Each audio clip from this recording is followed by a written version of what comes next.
সকালবেলা দেখো বন্ধুরা ডিম পাউরুটি করলাম। এটা নুন ছাড়া, আমার মেয়ে নুন ছাড়া ডিম পাউরুটি খেতে ভালোবাসে।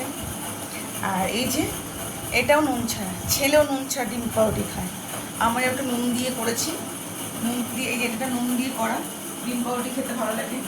আর ওই যে বিস্কুটটা, ওই যে বিস্কুট রয়েছে, ওই বিস্কুটটা আমি এখন খাবো না। একটা পিস খেয়েছি, শরীরটা খুব খারাপ লাগছে সকাল উঠে।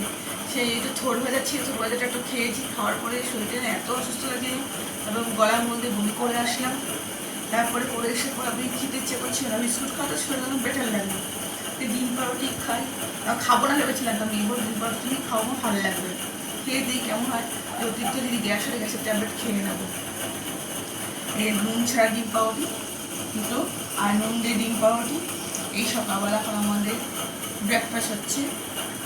বাই বন্ধুরা, ভিডিওটা যদি ভালো লাগে লাইক করো।